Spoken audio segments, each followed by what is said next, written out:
저는 작은 원룸을 얻었습니다. 시댁에서 30분 거리에 있는 조용한 동네였어요. 방은 작았지만 처음으로 제 공간이 생겼다는 게 신기했습니다. 이제부터 여기가 내 집이구나. 짐을 풀고 나니 오후 4시였어요. 저는 부엌에 서서 밥을 지었습니다. 30년 만에 처음으로 저 혼자를 위한 밥이었어요. 밥이 끓는 동안 저는 창밖을 바라봤습니다. 석양이 지고 있었어요. 외롭지 않아. 이제 괜찮아. 스스로에게 되뇌었지만 눈물이 흘렀습니다. 혼자가 된 며느리. 과연 잘 지낼 수 있을까요? 저녁을 먹고 나니 8시였어요. 예전 같으면 설거지하고 손주들 재우고 시어머니 방 정리하고 바쁜 시간이었을 텐데 지금은 아무것도 할 게 없었습니다. 저는 소파에 앉아 TV를 켰어요. 드라마가 나오고 있었습니다. 며느리가 시어머니한테 구박받는 장면이었어요. 나도 저랬지. TV 속 며느리는 끝까지 참고 결국 시어머니와 화해했습니다. 하지만 저는 달랐어요. 저는 떠나왔으니까요. 내가 잘한 걸까? 그때 핸드폰이 울렸습니다. 민수였어요. 여보세요? 엄마 잘 지내세요? 응, 잘 지내. 엄마, 할머니가 많이 우세요. 할머니가 엄마한테 정말 미안하대요. 제발 돌아와 달라고. 민수의 목소리가 떨렸습니다. 민수야, 엄마는 이제 돌아갈 수 없어. 왜요? 할머니가 진짜 반성하셨는데. 민수야, 30년의 상처는 하루아침에 사라지지 않아. 엄마도 이제 엄마 인생을 살고 싶어. 엄마. 민수야, 엄마 걱정하지 마. 엄마는 괜찮아. 저는 전화를 끊었습니다. 하지만 가슴 한편이 무너지는 것 같았어요. 할머니가 우신다. 30년 동안 한 번도 보지 못한 시어머니의 눈물. 그게 자꾸 떠올랐습니다. 일주일이 지났습니다. 저는 혼자 항암 5차 치료를 받으러 병원에 갔어요. 치료실에 들어서니 저번에 만났던 할머니가 계셨습니다. 아, 당신 그동안 어떻게 지냈어요? 할머니, 저 시댁 나왔어요. 뭐? 정말? 할머니는 깜짝 놀라셨어요. 저는 할머니께 지난 일주일의 일을 모두 말씀드렸습니다. 시아버지의 비밀, 민수의 출생, 시어머니의 무릎 꿇음, 그리고 제가 집을 나온 것까지. 할머니는 제 손을 꼭 잡으시며 말씀하셨어요. 잘했어요. 정말 잘했어. 하지만 계속 마음이 불편해요. 제가 너무 냉정한 건 아닐까? 냉정? 아니에요. 당신은 당신을 지킨 거예요. 하지만 이 이야기 여기서 끝이 아닙니다. 반전이 있어요. 할머니는 저에게 물으셨어요. 그런데 당신, 시어머니가 왜 그렇게 변했는지 궁금하지 않아요? 변했다기보다는 그냥 미안하다고 하신 것 같아요. 아니에요. 뭔가 이유가 있을 거예요. 할머니의 말에 저는 고개를 갸우뚱했어요. 그때 제 핸드폰에 며느리 수진이한테서 전화가 왔습니다. 어머니, 저 수진이에요. 응, 수진아. 무슨 일이야? 어머니, 할머니가 쓰러지셨어요. 뭐? 저는 자리에서 벌떡 일어났습니다. 병원으로 달려갔습니다. 항암 주사를 맞다 말고 뛰쳐나왔어요.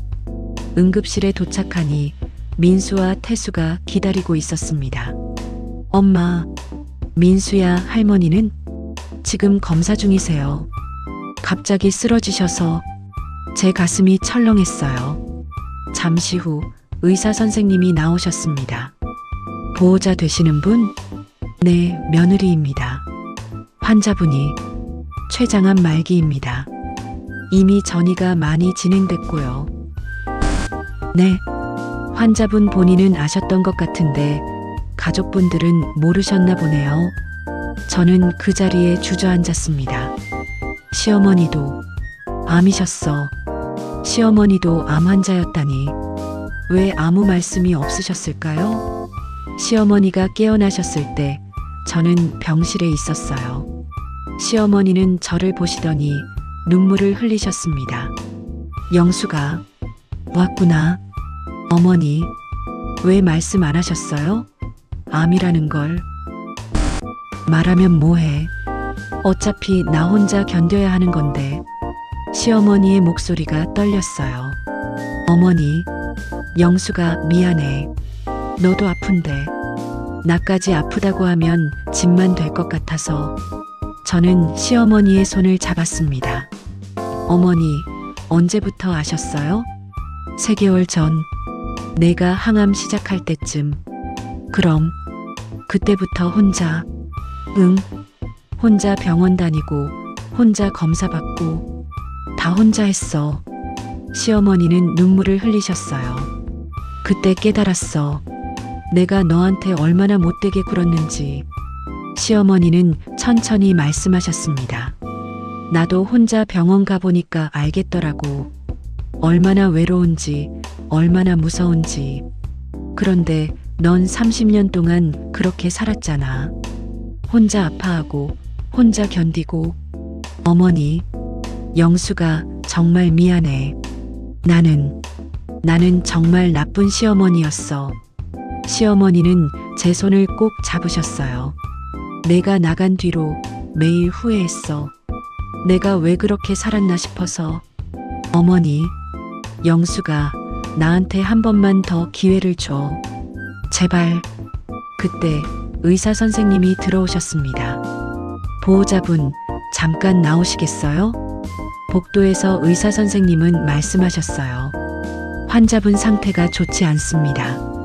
길어야 2개월. 2개월이요? 네. 이미 손 쓸 수 없을 정도로 진행됐습니다.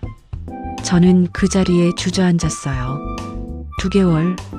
어머니께 남은 시간이 2개월밖에. 그 순간 지난 30년이 주마등처럼 스쳐 지나갔습니다. 식은 밥을 주시던 어머니, 차갑게 대하시던 어머니, 무릎 꿇으시던 어머니, 그리고 혼자 암을 견디시던 어머니. 어머니도 저처럼 외로웠구나. 어머니도 저처럼 아팠구나. 며느리의 선택은 과연 용서할 수 있을까요? 저는 병실로 돌아갔습니다. 시어머니는 창밖을 바라보고 계셨어요. 어머니. 응? 어머니, 저 다시 집에 갈게요. 시어머니의 눈이 커졌습니다. 영수가. 정말? 네. 하지만 조건이 있어요. 뭔데? 우리 이제 진짜 가족처럼 지내요. 서로 숨기지 말고 서로 의지하면서. 시어머니의 눈에 눈물이 주르륵 흘렀습니다. 영수가. 고마워. 정말 고마워. 저는 시어머니를 안아드렸어요. 30년 만에 처음으로 진짜 마음으로 안아드렸습니다. 어머니, 이제부터라도 잘 지내요. 남은 시간 동안. 응. 고맙다, 영수가. 병실 밖에서 민수와 태수가 울고 있었어요. 엄마, 감사해요. 됐어, 민수야. 이제 다 괜찮아. 저는 가족들을 모두 안아주었습니다. 그날 저는 깨달았어요. 용서는 상대를 위한 게 아니라 나 자신을 위한 것이라는 걸. 30년의 상처를 내려놓고 이제 남은 시간을 따뜻하게 살기로 했습니다.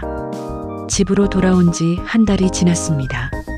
시어머니는 항암 치료를 시작하셨어요. 저와 함께 같은 병원에서 같은 시간에 주사를 맞았습니다. 영수가 손 좀 잡아줘. 무섭다. 네, 어머니. 저는 시어머니의 손을 꼭 잡아드렸어요. 30년 동안 한 번도 잡아본 적 없던 손이었습니다. 시어머니의 손은 생각보다 작고 차가웠어요. 어머니도 무서우셨구나. 평생. 이제야 진짜 가족이 된 두 사람. 눈물이 나네요.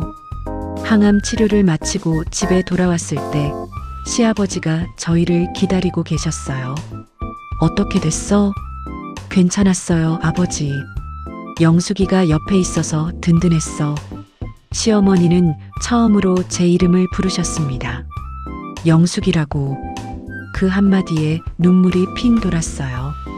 어머니, 응, 고맙습니다. 내가 더 고맙지. 이 나이에 며느리 손 붙잡고 병원 다니게 해줘서. 우리는 서로를 보며 웃었습니다. 30년 만에 처음으로 진짜 웃음이었어요. 그날 저녁 저는 부엌에서 저녁을 준비했습니다. 그런데 시어머니가 부엌에 들어오셨어요. 어머니, 왜요? 쉬세요. 아니야. 나도 도와줄게. 같이 하자. 시어머니는 앞치마를 두르시고 제 옆에 서셨습니다. 우리는 함께 밥을 지었어요. 영수가 국은 이렇게 끓이는 게 맞지? 네, 어머니. 잘하세요. 호호, 나도 이제 배워야지. 평생 며느리한테만 시켰으니. 시어머니는 쑥스럽게 웃으셨어요. 그 모습이 너무 귀여워서 저도 따라 웃었습니다. 저녁 식탁에 온 가족이 모였어요. 시아버지, 민수, 태수, 며느리 수진이, 손주 유진이까지. 할머니가 만든 국 맛있어요. 할머니가 아니라 할머니랑 큰할머니가 같이 만든 거야. 시어머니가 저를 보며 웃으셨어요. 저는 밥그릇을 들었습니다. 따끈따끈한 밥이 김을 내뿜고 있었어요. 따뜻하다. 30년 만에 처음 먹어보는 진짜 따뜻한 밥이었습니다. 하지만 이 따뜻함이 계속될 수 있을까요? 마지막까지 보세요. 한 달이 더 지났습니다. 시어머니의 상태가 점점 나빠지셨어요. 항암 치료 효과가 없었습니다. 의사 선생님은 이제 한 달 남았다고 하셨어요. 시어머니는 침대에 누워 계셨습니다. 저는 매일 시어머니 곁에서 손을 잡아드렸어요. 영수가, 너 오늘도 항암 받아야 하는 거 아니야? 괜찮아요, 어머니. 제 항암은 다음 주에 해도 돼요. 안 돼. 너 건강이 제일 중요해. 가서 맞고 와. 어머니, 됐어. 나는 아버지랑 있을게. 어서 가. 시어머니는 제 손을 밀어내셨어요. 하지만 그 손길이 따뜻했습니다. 병원에서 항암 치료를 받고 돌아왔을 때 시어머니가 저를 부르셨어요. 영수가, 이리 와봐. 네, 어머니. 저는 시어머니 곁에 앉았습니다. 시어머니는 서랍에서 낡은 반지 하나를 꺼내셨어요. 이거 받아. 이게 뭐예요? 내 시어머니한테 받은 거야. 대대로 내려오는 갑오지. 어머니, 이건 제가 받을 수 없어요. 아니야. 넌 받을 자격이 있어. 30년 동안 이 집을 지켜줬잖아. 시어머니는 제 손에 반지를 끼워주셨어요. 영수가, 고맙다. 정말, 정말 고맙다. 어머니, 너 같은 며느리를 둬서 나는 정말 복받았어. 시어머니의 눈에 눈물이 고였습니다. 이제 정말 가족이 됐네요. 하지만 시간이 얼마 안 남았어요. 그날 밤 시어머니는 저를 또 부르셨어요. 영수가, 네, 어머니. 내가 죽으면 말이야. 어머니, 그런 말씀 마세요. 아니야. 들어봐. 내가 죽으면 이 집 잘 지켜줘. 그리고 아버지 잘 모셔줘. 아버지도 얼마 안 남았거든. 시어머니는 씁쓸하게 웃으셨어요. 우리 둘 다 암이라니. 참 아이러니하지? 어머니, 영수가, 너는 꼭 오래 살아. 알았지? 나처럼 후회하지 말고. 네, 어머니. 그리고 사랑해, 영수가. 그 말을 듣는 순간 눈물이 쏟아졌습니다. 30년 만에 처음 들어보는 말이었어요. 저도 사랑해요, 어머니. 일주일 후 시어머니는 평화롭게 눈을 감으셨습니다. 가족들이 모두 곁에 있었어요. 어머니, 저는 시어머니의 손을 꼭 잡고 있었습니다. 시어머니는 마지막 순간 저를 보며 희미하게 웃으셨어요. 그리고 조용히 눈을 감으셨습니다. 할머니, 민수가 울었고 손주들도 울었습니다. 저는 울면서도 웃었어요. 어머니, 이제 편히 쉬세요. 30년 동안 힘드셨죠? 이제는 아프지 마세요. 장례식이 끝나고 집으로 돌아왔습니다. 조용한 집이었어요. 저는 부엌으로 갔습니다. 그리고 밥을 지었어요. 따끈따끈한 밥을 지어서 시어머니 영정 앞에 올렸습니다. 어머니, 드세요. 따뜻한 밥이에요. 그 순간 눈물이 왈칵 쏟아졌습니다. 어머니, 평생 따뜻한 밥 한 번 제대로 못 드셨죠? 이제라도 따뜻하게 드세요.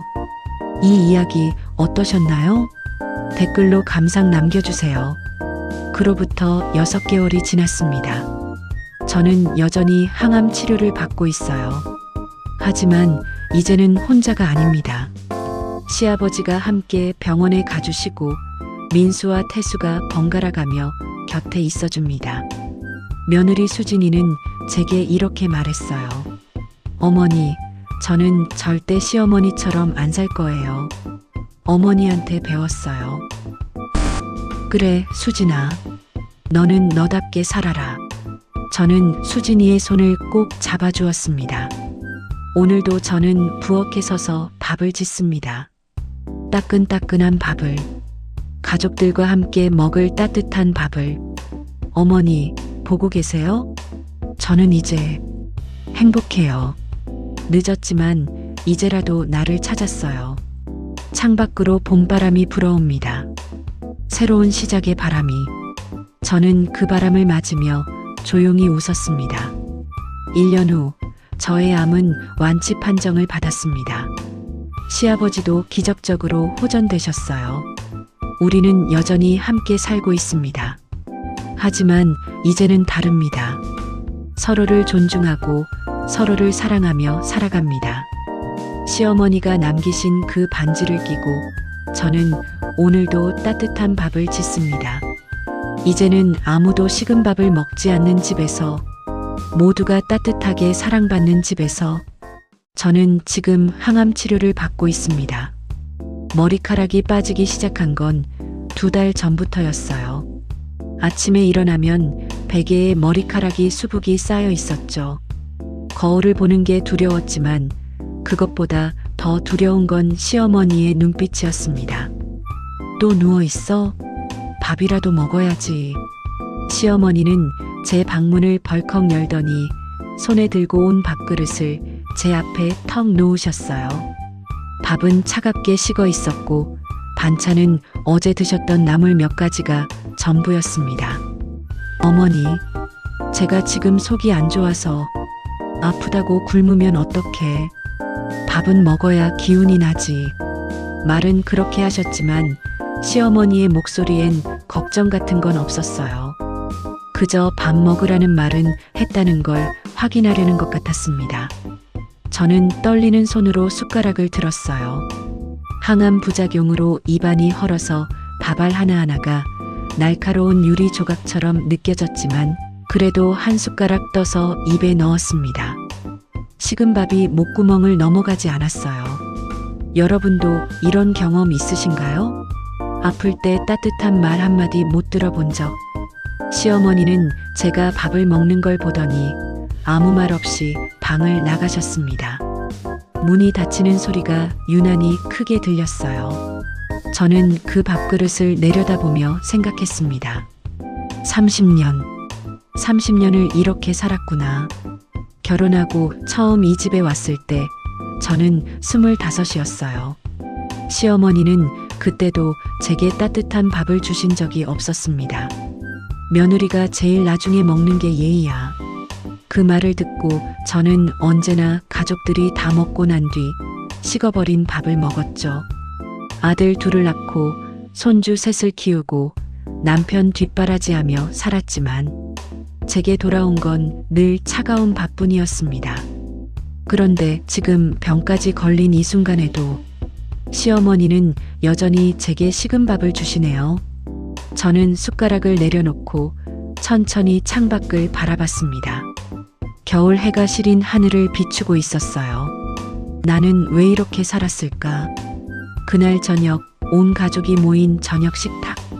시어머니는 아들들에게 따끈한 국을 떠서 주시고 손주들에게는 고기를 집어주셨어요. 할머니, 이거 맛있어요. 그래, 우리 손주. 많이 먹어. 시어머니의 얼굴에 환한 미소가 번졌습니다. 그 옆에서 저는 조용히 식은 나물을 집어먹고 있었어요. 여보, 괜찮아? 얼굴이 안 좋아 보이는데. 남편이 작은 목소리로 물었습니다. 응, 괜찮아. 거짓말이었어요. 전혀 괜찮지 않았습니다. 항암 부작용으로 온몸이 쑤시고 손발이 저려왔어요. 그런데 제가 괜찮지 않다고 말하면 시어머니는 이렇게 말씀하시거든요. 요즘 젊은 것들은 참을성이 없어. 나 때는 아파도 꾹 참고 살았어. 그래서 저는 늘 괜찮다고 말했습니다. 근데 이 며느리 계속 이렇게만 살까요? 다음 이야기가 궁금하시다면 밤 11시 모두가 잠든 시간 저는 혼자 부엌에서 설거지를 하고 있었어요. 찬물에 손이 시려왔지만 항암 중이라 뜨거운 물을 쓸 수가 없었습니다. 그때였어요. 거실 쪽에서 시어머니의 목소리가 들려왔습니다. 저 애가 요즘 일을 제대로 못하네. 병 핑계대고. 시아버지의 목소리도 들렸어요. 그래도 항암 중인데 좀 쉬게 해주지. 쉬긴 뭘 쉬어. 밥이나 제대로 먹고 있는지 모르겠어. 식은 밥 줘도 남기던데. 그 순간 제 손에서 그릇이 미끄러졌습니다. 바닥에 떨어진 그릇이 산산조각 났어요. 이 밤에 무슨 소리야? 시어머니가 화를 내며 부엌으로 들어오셨습니다. 저는 바닥에 쪼그리고 앉아 깨진 그릇 조각을 주우며 눈물을 참았어요. 식은 밥 줘도 남긴다고? 내가 왜 남기는지는 생각 안 해보셨나요, 어머니? 제 입술이 파르르 떨렸지만 아무 말도 나오지 않았습니다. 다음 날 아침, 저는 병원에서 항암 주사를 맞아야 했어요. 남편은 회사 때문에 바쁘다고 했고 아들들도 모두 일이 있다고 했습니다. 결국 저는 혼자 택시를 타고 병원에 갔죠. 주사를 맞으며 저는 생각했습니다. 이 병이 나으면 나는 뭘 하며 살까? 또다시 30년을 식은 밥 먹으며 살까? 간호사가 제 손을 꼭 잡아주었어요. 힘내세요. 곧 끝나요. 그 따뜻한 손길에 눈물이 핑 돌았습니다. 집에선 한 번도 느껴보지 못한 온기였어요. 주사를 다 맞고 집으로 돌아왔을 때는 저녁 시간이었습니다. 시어머니는 제게 물으셨어요. 병원 다녀왔어? 밥은? 아직이요. 그럼 먹어. 밥 해놨으니까. 부엌에 가보니 역시나 식탁엔 차가운 밥그릇 하나가 놓여 있었습니다. 저는 그 밥그릇을 보며 처음으로 이런 생각을 했어요. 나는 언제까지 이렇게 살아야 하지? 항암 3차 치료를 받은 지 일주일이 지났을 때였습니다. 저는 손주 유진이의 도시락을 싸주다가 그만 쓰러지고 말았어요. 할머니, 할머니. 유진이의 다급한 목소리가 들렸지만 저는 눈을 뜰 수가 없었습니다. 온몸에 힘이 하나도 없었어요. 어머니, 어머니. 며느리 수진이가 달려왔고 곧 119를 불렀습니다. 응급실로 실려가는 내내 저는 정신이 오락가락했어요. 아, 이렇게 가는 건가? 그런데 그때 제 귓가에 시어머니의 목소리가 들렸습니다. 괜히 호들갑 떨지 마. 저 정도로 죽진 않아. 이게 사람이 할 말인가요? 여러분 같으면 어떻게 하셨을까요? 응급실에서 깨어났을 때 제 옆엔 큰아들 민수가 앉아 있었어요. 엄마, 괜찮으세요? 응, 미안하다. 무슨 말씀을? 의사 선생님이 무리하지 말래요. 항암 중엔 푹 쉬셔야 한대요. 민수의 눈가가 붉어져 있었습니다. 하지만 그 순간 병실 문이 열리며 시어머니가 들어오셨어요. 일어났어? 그것 봐. 내가 뭘 했어. 안 죽는다니까. 시어머니는 제 침대 옆 의자에 앉으시더니 한숨을 푹 쉬셨습니다. 요즘 젊은 것들은 참 약해. 옛날 사람들은 이것보다 더한 병도 꿋꿋이 버텼어. 할머니. 민수가 난처한 표정으로 시어머니를 쳐다봤어요. 왜? 내가 틀린 말했어? 약한 것들이 더 오래 산다니까. 걱정 마. 그 말을 듣는 순간 제 가슴이 철렁 내려앉았습니다. 약한 것들이 더 오래 산다? 저는 지금 죽을 만큼 아픈데 시어머니 눈엔 제가 약한 것으로밖에 안 보이는 거였어요. 병원에서 하루를 입원하고 집으로 돌아왔습니다. 의사 선생님은 최소 일주일은 절대 안정이라고 하셨지만 시어머니는 달랐어요. 병원비도 만만찮은데 집에서 쉬면 되지 뭐. 집에 도착하자마자 시어머니는 제게 말씀하셨습니다. 내일 손주들 밥은 어떡하게? 수진이는 회사 나가야 하잖아. 어머니, 제가 지금 알아. 그래도 밥은 해줘야지. 애들 굶길 순 없잖아. 저는 아무 말도 못하고 방으로 들어갔습니다. 그리고 이불을 뒤집어 쓰고 한참을 울었어요. 소리내서 울 수도 없었습니다. 시어머니가 들으시면 또 호들갑이라고 하실 테니까요. 근데 이 며느리 정말 계속 참기만 할까요? 다음 날 아침 6시 저는 비틀거리며 일어나 부엌으로 갔습니다. 손주들 아침밥을 해야 했거든요. 냄비에 밥을 안 치고 된장찌개를 끓이는데 갑자기 어지러움이 몰려왔어요. 안 돼. 쓰러지면 안 돼. 저는 싱크대를 붙잡고 간신히 버텼습니다. 그때 시어머니가 부엌에 들어오셨어요. 밥은 됐어? 네. 곧 다 돼요. 그래. 애들 학교 가기 전에 먹여야 하니까. 시어머니는 제가 비틀거리는 것을 보면서도 아무 말씀이 없으셨습니다. 그냥 냉장고에서 김치를 꺼내 식탁에 놓으시고는 거실로 나가셨어요. 저는 그 뒷모습을 보며 생각했습니다. 나는 이 집에서 뭘까? 며느리? 아니면 그냥 일하는 사람? 아침밥을 다 차리고 나니 온 가족이 식탁에 모였어요. 할머니가 해준 밥 맛있다. 그래, 많이 먹어. 시어머니는 손주들에게 반찬을 듬뿍 떠주시며 웃으셨습니다. 그 옆에서 저는 의자에 걸터 앉아 숨을 헐떡이고 있었어요. 남편 태수가 제 얼굴을 보더니 물었습니다. 여보, 얼굴이 왜 그래? 괜찮아? 응. 어머니, 아내가 많이 안 좋아 보이는데 병원 한 번 더 가봐야 하는 거 아닌가요? 그러자 시어머니가 코웃음을 치셨어요. 병원 가면 뭐해? 의사들이 쉬라는 소리만 하지. 집에서 푹 쉬면 되는 거야. 하지만 됐어.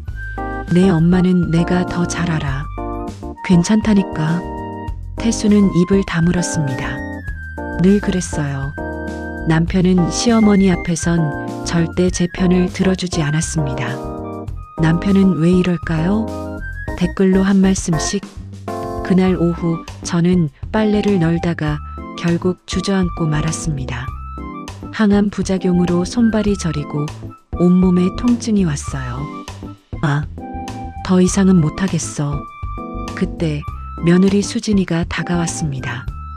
어머니, 괜찮으세요? 응, 괜찮아. 어머니, 제가 할게요. 들어가서 쉬세요. 수진이는 제 손에서 빨랫감을 빼앗아 들고 대신 빨래를 널어주었어요. 그 모습을 보며 눈물이 왈칵 쏟아졌습니다. 시어머니는 30년 동안 한 번도 제게 쉬라고 하신 적이 없었는데 며느리인 수진이가 제게 그 말을 해주다니. 수진아, 고맙다. 어머니, 우세요?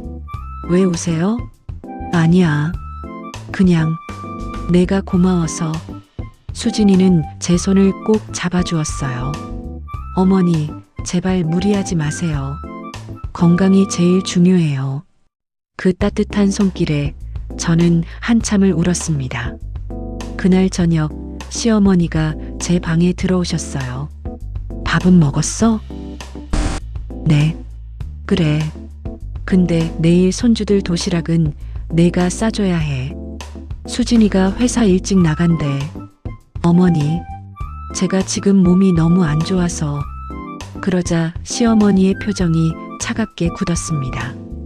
몸이 안 좋으면 병원 가지 그랬어. 집에서 누워만 있으면 뭐해. 옛날 사람들은 말이야, 아파도 꼭 참고 일했어. 요즘 사람들은 너무 약해.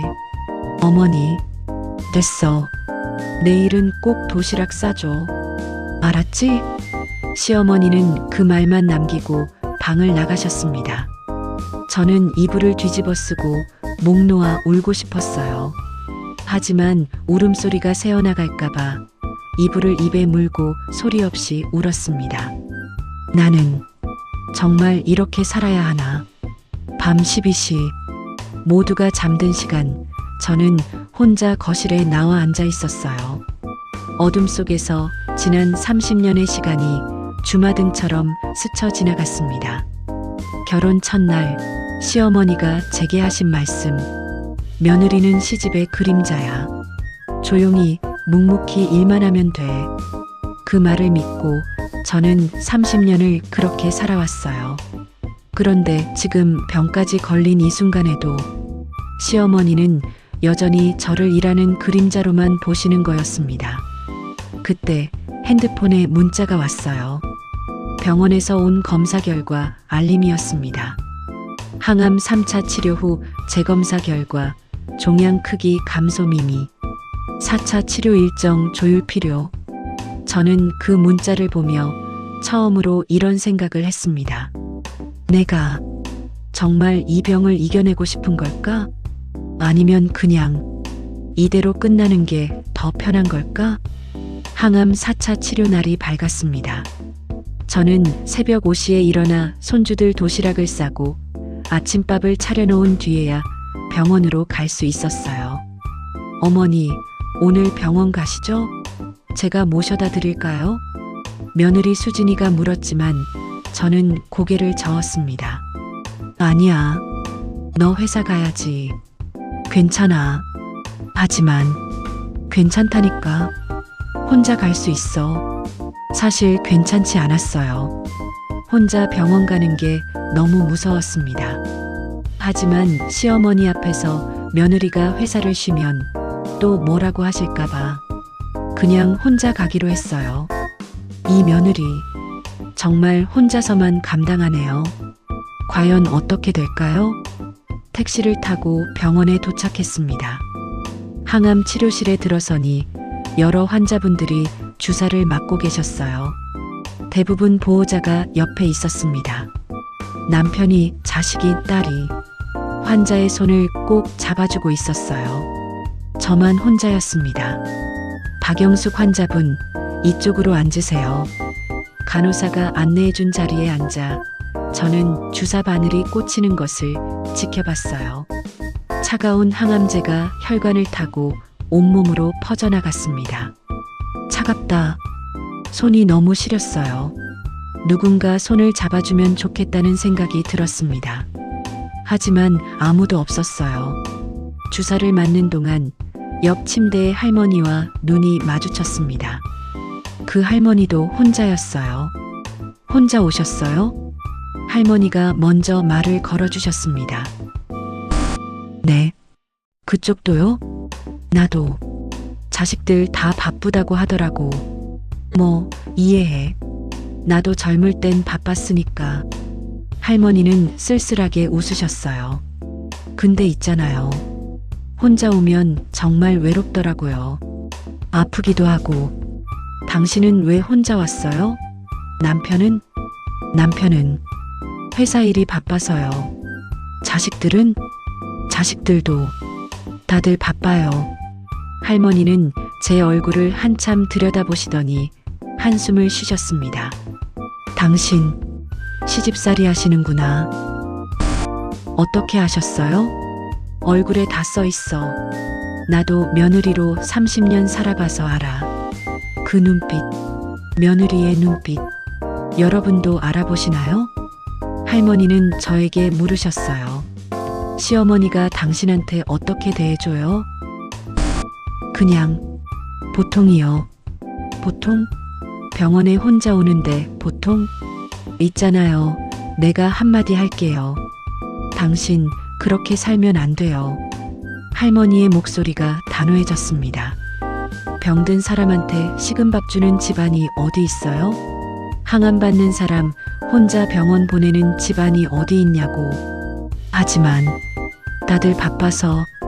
바쁘긴 뭐가 바빠. 엄마가 죽어가는데 바쁘면 뭐해. 할머니의 목소리가 커지자 주변 사람들이 쳐다봤어요. 할머니는 제 손을 꼭 잡으시며 말씀하셨습니다. 당신 이러다가 정말 죽어요. 몸도 죽고 마음도 죽어.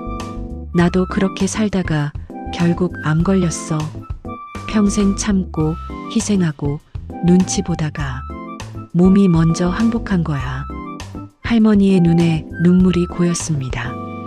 그러니까 당신은 제발 나처럼 살지 마요. 당신 인생, 당신이 주인공이에요. 그 말을 듣는 순간 제 가슴이 무너져 내렸습니다. 내 인생, 내가 주인공? 30년 동안 한 번도 생각해 본 적 없는 말이었어요. 저는 늘 며느리, 엄마, 할머니였을 뿐, 나 자신은 없었습니다. 주사를 다 맞고 나왔을 때 할머니가 제게 쪽지를 건네주셨어요. 내 전화번호야. 힘들면 언제든 전화해요. 혼자 견디지 말고. 고맙습니다. 저는 그 쪽지를 꼭 쥐고 병원을 나왔습니다. 집으로 돌아오는 택시 안. 저는 창밖을 보며 생각에 잠겼어요. 나는 정말 이렇게만 살아야 하나? 아프다고, 쉬고 싶다고, 누군가 곁에 있어 달라고. 그것조차 말하면 안 되는 걸까? 그때 핸드폰에 시어머니한테서 문자가 왔습니다. 저녁 준비는 했어? 손주들 학원 끝나면 배고파 할 텐데. 저는 그 문자를 보며 처음으로 화가 났습니다. 진짜 진심으로 화가 났어요. 나 지금 항암 맞고 왔는데 저녁 준비? 나한테 한 번이라도 괜찮냐고 물어보신 적 있으세요? 어머니? 손이 부들부들 떨렸습니다. 하지만 저는 답장을 보냈어요. 네, 어머니. 들어가면 바로 준비하겠습니다. 하지만 이 며느리, 이제 뭔가 달라질 것 같은데요? 집에 도착하니 시어머니가 거실 소파에 앉아 계셨어요. 왔어? 병원은 어땠어? 괜찮았어요. 그래. 밥 준비 좀 해줘. 애들 곧 올 거야. 저는 대답 없이 부엌으로 들어갔습니다. 냉장고를 열고 반찬을 꺼내는데 손에 힘이 하나도 안 들어갔어요. 항암 부작용으로 온몸이 휘청거렸습니다. 안 돼. 쓰러지면 안 돼. 저는 싱크대를 붙잡고 간신히 버텼어요. 그런데 그때 시어머니가 부엌에 들어오셨습니다. 야, 밥은 언제 하게? 애들 배고파 한다니까. 어머니, 잠깐만요. 지금 좀 뭐, 빨리 좀 해. 나도 배고프단 말이야. 그 순간 제 안에서 뭔가가 터져 나왔습니다. 어머니, 제 목소리가 커진 건 처음이었어요. 시어머니가 깜짝 놀라 저를 쳐다봤습니다. 뭐야? 왜 소리 질러? 어머니, 저 지금 항암 맞고 왔어요. 몸이 너무 안 좋아요. 그래서 그게 밥 안 해도 되는 이유야? 저는 말문이 막혔습니다. 시어머니 눈엔 제가 아무리 아파도 밥은 해야 하는 거였어요. 그날 밤 저는 방에 누워 천장을 바라봤습니다. 병원에서 만난 할머니의 말이 계속 맴돌았어요. 당신 그렇게 살면 안 돼요. 당신 인생, 당신이 주인공이에요. 내 인생, 내가 주인공. 저는 천천히 일어나 책상 서랍을 열었습니다. 그 안엔 오래전에 써놓았던 일기장이 있었어요. 결혼 전 25살 때 쓴 일기였습니다. 나는 행복한 가정을 꾸리고 싶다. 따뜻한 남편, 사랑하는 시어머니와 함께. 그 글을 읽는 순간 눈물이 왈칵 쏟아졌습니다. 나는 행복하지 않았어. 단 한 번도. 저는 일기장을 덮고 조용히 결심했습니다. 이렇게 살다 죽을 순 없어. 이제는 내 인생을 살고 싶어. 다음 날 아침 저는 평소보다 늦게 일어났습니다. 항암 부작용으로 밤새 잠을 설쳤거든요. 부엌으로 나가보니 이미 아침밥이 차려져 있었어요. 누가? 내가 했어. 뒤돌아보니 시아버지가 서 계셨습니다. 아버님? 아버님이 밥을? 응. 내가 어제 많이 힘들어 보이더라고. 그래서 내가 간단히 차렸어. 시아버지는 평생 부엌일을 해본 적 없는 분이셨어요. 그런데 오늘 처음으로 아침밥을 차리셨다니. 아버님, 감사합니다. 됐어. 어서 앉아서 먹어. 따뜻할 때. 저는 식탁에 앉아 밥을 한 숟가락 떠먹었습니다. 따뜻하다. 30년 만에 처음 먹어보는 따뜻한 아침밥이었어요. 눈물이 핑 돌았습니다. 시아버지가 드디어 며느리 편을 들어주네요. 과연 이유가 뭘까요? 그때 시어머니가 방에서 나오셨어요. 어머, 당신이 밥을 했어? 응. 영숙이 몸이 안 좋아 보여서. 에이, 괜찮은데 뭘. 며느리가 원래 해야 하는 거지. 시어머니는 불만스러운 얼굴로 식탁에 앉으셨습니다. 하지만 시아버지는 단호하게 말씀하셨어요. 여보, 영숙이는 지금 항암 중이야. 좀 쉬게 해줘야지. 항암이면 뭐 어때? 일은 해야지. 집안일이 손 놓으면 어떡해. 집안일보다 사람이 더 중요하잖아. 시어머니가 입을 다물었습니다. 시아버지가 이렇게 단호하게 말씀하시는 건 처음이었어요. 저는 놀란 눈으로 시아버지를 바라봤습니다. 시아버지는 제게 눈짓을 하시며 조용히 말씀하셨어요.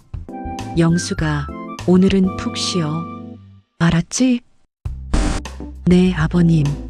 아침을 먹고 난 뒤 시아버지가 저를 조용히 불러내셨습니다.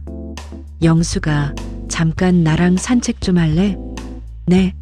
아, 네.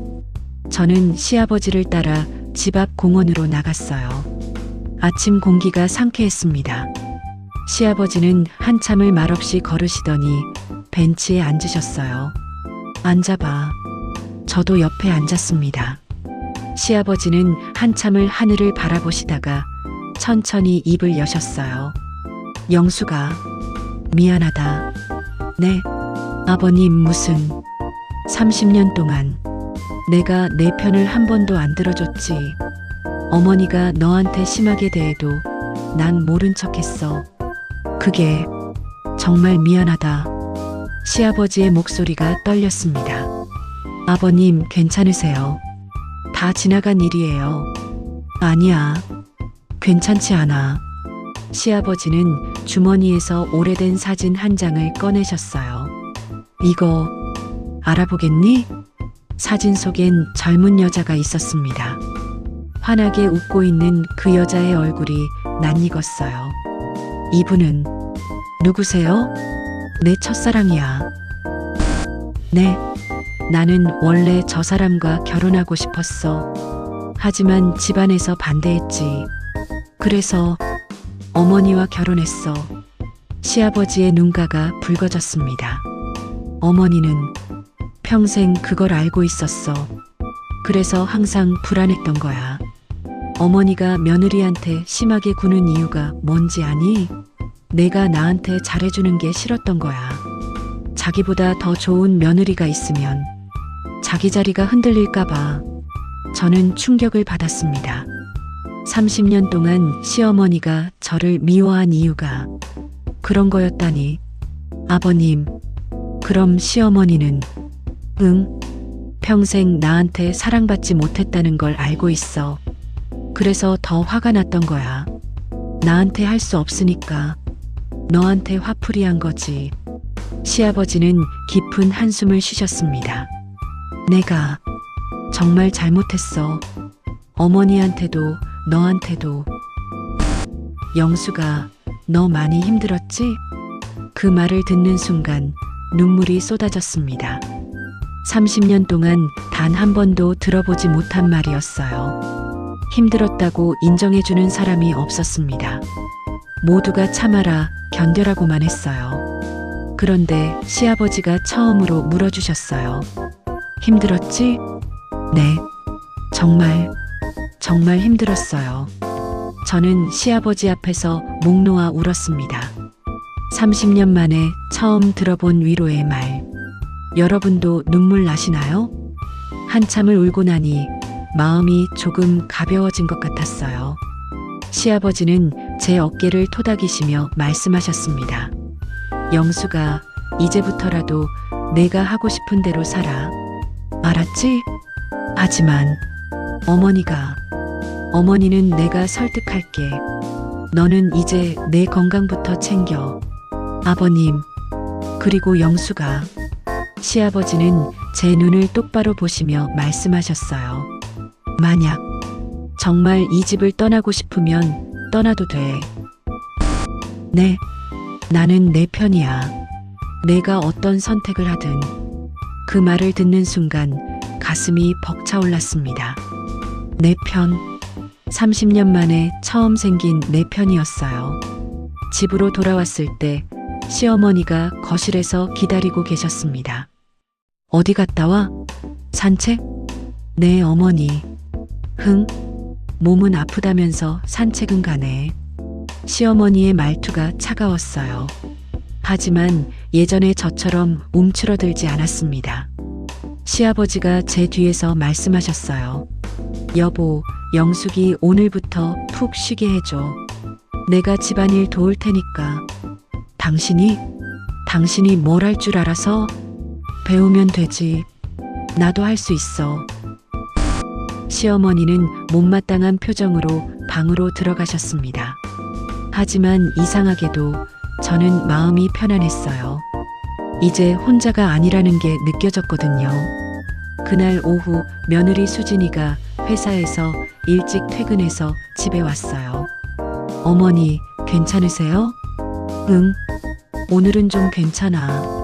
다행이다. 어머니, 제가 저녁 준비할게요. 어머니는 쉬세요.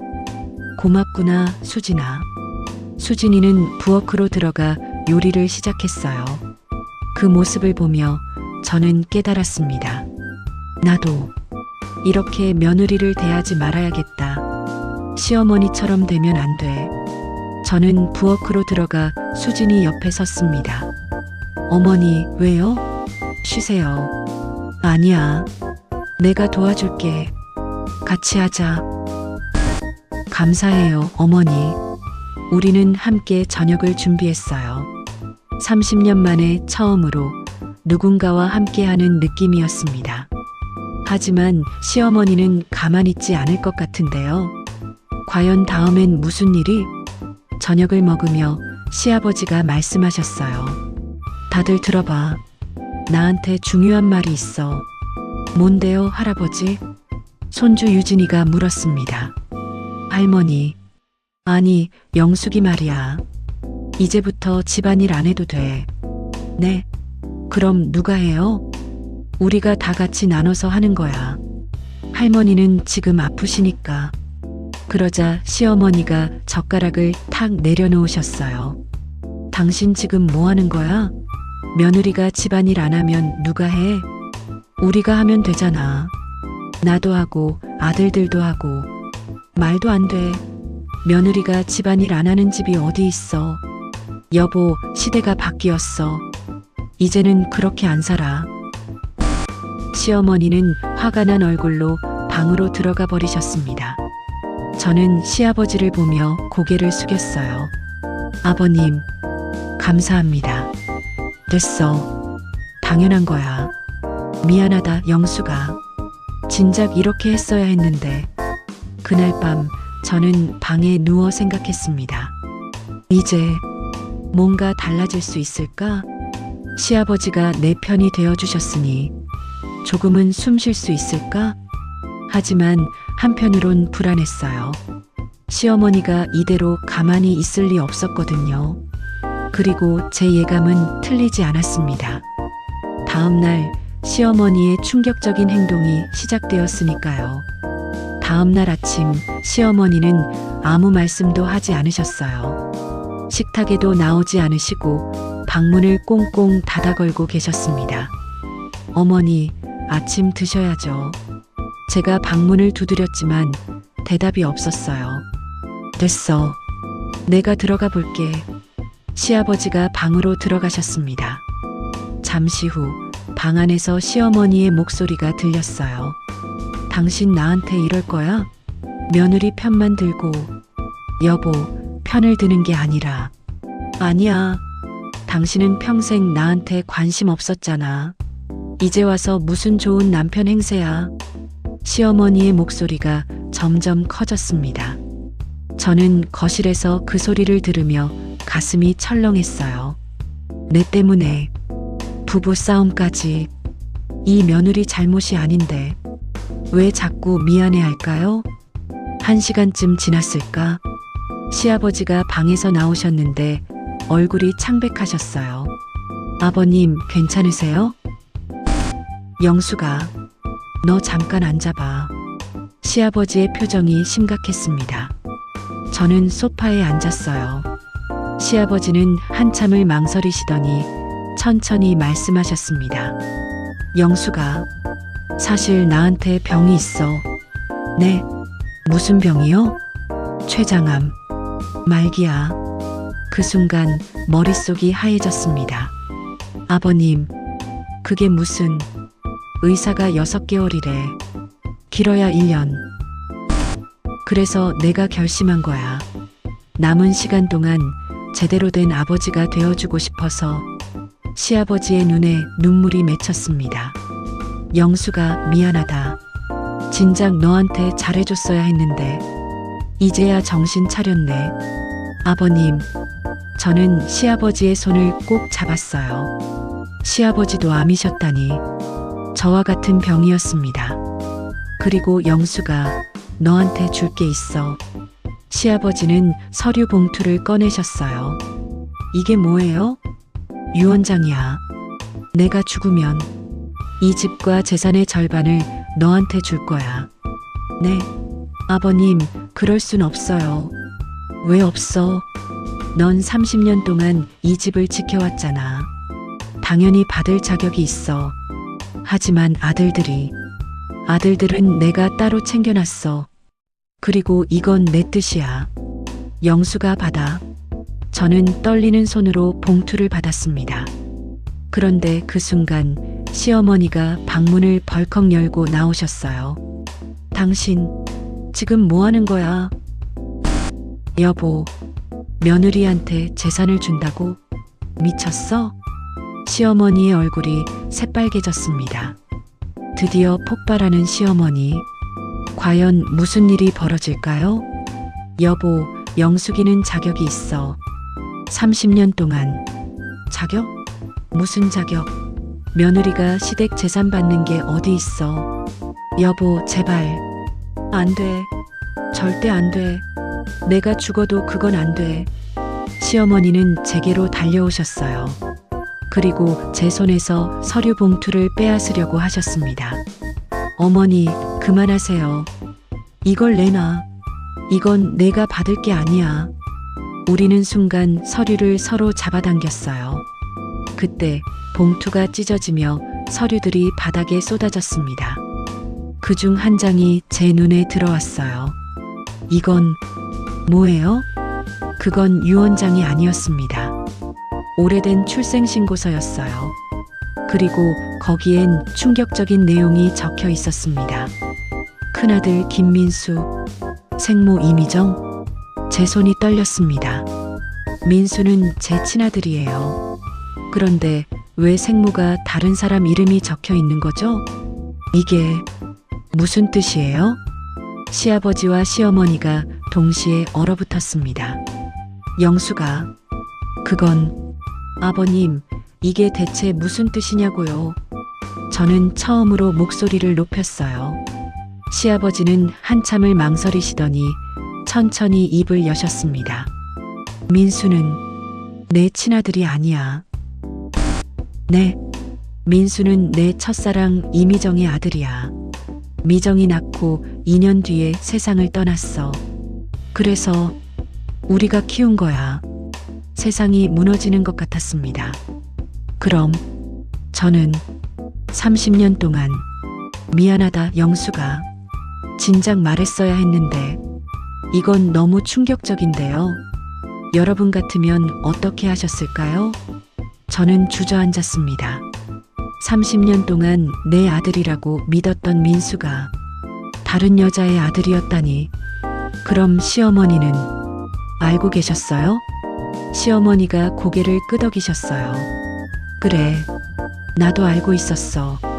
그래서 더 내가 미웠어. 왜요? 넌 아무것도 모르면서 행복해 보였잖아. 내 남편의 첫사랑 아들을 키우면서도 넌 모르고 살았잖아. 시어머니의 목소리가 떨렸습니다. 나는 평생 그걸 알면서 살았어. 남편이 날 사랑한 적 없다는 것도, 민수가 다른 여자 아들이라는 것도. 그런데 넌 모르고 행복했잖아. 그래서 저한테 그렇게 심하게 하신 거예요?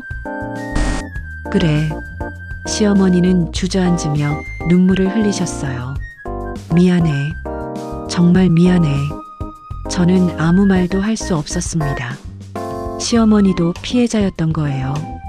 평생 사랑받지 못한 채 남편의 첫사랑 그림자 속에서 살아온 여자. 그 분노와 외로움을 저한테 쏟아낸 거였습니다. 어머니, 영수가 미안해. 정말 미안해. 시어머니는 처음으로 진심으로 사과하셨어요. 하지만 저는 받아들일 수가 없었습니다. 30년의 상처가 한순간에 아물 수는 없었거든요. 어머니, 저 잠깐 혼자 있을게요. 저는 방으로 들어가 문을 닫았습니다. 그리고 이불을 뒤집어 쓰고 한참을 울었어요. 민수가 내 아들이 아니었다니. 30년이 다 거짓이었어. 그날 밤 저는 잠을 이룰 수 없었습니다. 머릿속이 복잡했어요. 민수가 내 친아들이 아니라니. 그럼 나는 30년 동안 뭐였던 거지? 새벽 3시, 저는 일어나 민수의 어릴 적 사진들을 꺼내봤어요. 돌잔치 사진, 100일 사진, 첫돌 사진. 모두 제가 찍어준 사진들이었습니다. 엄마 사랑해요. 어릴 적 민수가 제게 했던 말이 떠올랐어요. 민수는 여전히 내 아들이야. 피는 안 섞였어도 30년을 함께 산 내 아들이야. 하지만 한편으론 배신감이 밀려왔습니다. 왜 아무도 진실을 말해주지 않았을까? 이 며느리의 선택은? 계속 보시면. 다음 날 아침 저는 큰아들 민수를 불렀어요. 민수야, 엄마랑 얘기 좀 하자. 네, 엄마. 무슨 일이세요? 저는 민수에게 물었습니다. 민수야, 너 혹시 알고 있었니? 내 진짜 엄마가 따로 있다는 거. 민수의 얼굴이 굳었어요. 엄마가 어떻게 아셨어요? 그럼 알고 있었구나. 네. 고등학교 때 우연히 알게 됐어요. 민수는 고개를 숙였습니다. 근데 엄마한테 말할 수가 없었어요. 엄마가 상처받을까봐. 엄마, 하지만 전 엄마가 제 진짜 엄마예요. 피가 안 섞였어도 저한텐 엄마가 전부예요. 민수의 눈에 눈물이 고였습니다. 엄마 없었으면 전 어떻게 컸겠어요. 엄마가 저 키워주셨잖아요. 그 말을 듣는 순간 눈물이 왈칵 쏟아졌습니다. 민수는 저를 꼭 안아주었어요. 엄마 사랑해요.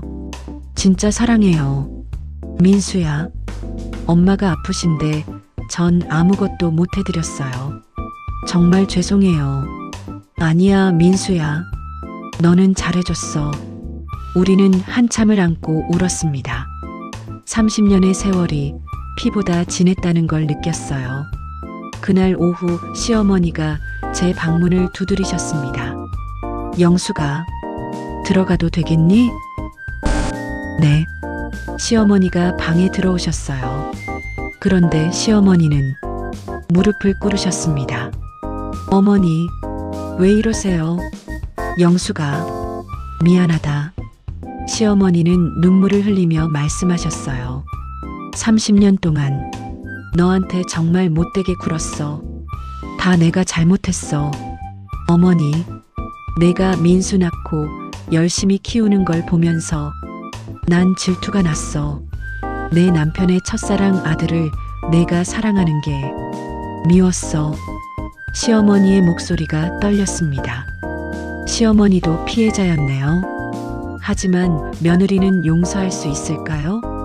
그래서 너한테 차갑게 대했어. 식은 밥 주고 무시하고 다 내 열등감 때문이었어. 영수가 제발 용서해줘. 나도 평생 힘들었어. 사랑받지 못하는 아내로 산다는 게 얼마나 외로운지 아니? 저는 시어머니를 바라봤습니다. 처음으로 시어머니도 저와 같은 여자였다는 걸 느꼈어요. 사랑받고 싶었던, 인정받고 싶었던 그저 한 사람의 여자. 하지만 어머니, 일어나세요. 저는 시어머니를 일으켜 세웠습니다. 저는 어머니를 용서할 수 없어요. 영수가 30년의 상처가 한순간에 사라지진 않아요. 어머니도 힘드셨겠지만 저도 정말 힘들었어요. 시어머니의 얼굴이 창백해졌습니다. 하지만 어머니, 저는 이해는 해요. 어머니도 피해자셨다는 걸. 그러니까 어머니, 이제 그만하세요. 저한테 사과하는 것도, 무릎 꿇는 것도. 저는 시어머니의 손을 잡았어요. 우리 이제 그냥 각자의 삶을 살아요. 서로 상처 주지 말고. 영수가 그럼 너는? 네. 저는 이 집을 나갈 거예요. 시어머니의 눈이 커졌습니다. 뭐라고? 저는 이제 제 인생을 살고 싶어요. 어머니 눈치 보지 않고 제가 하고 싶은 대로. 어머니, 그동안 고생 많으셨어요. 이제는 어머니도 편하게 사세요. 저는 그 말을 남기고 방을 나왔습니다. 거실에서 시아버지와 남편 태수, 그리고 아들들이 기다리고 있었어요. 엄마, 정말 나가실 거예요? 민수가 물었습니다. 응. 엄마는 이제 혼자 살아볼 거야. 하지만 엄마 몸이 괜찮아. 항암도 계속 받을 거고 혼자서도 잘할 수 있어. 여보. 남편 태수가 제 손을 잡았어요. 미안해. 내가 30년 동안 내 편을 안 들어줬어. 알아요.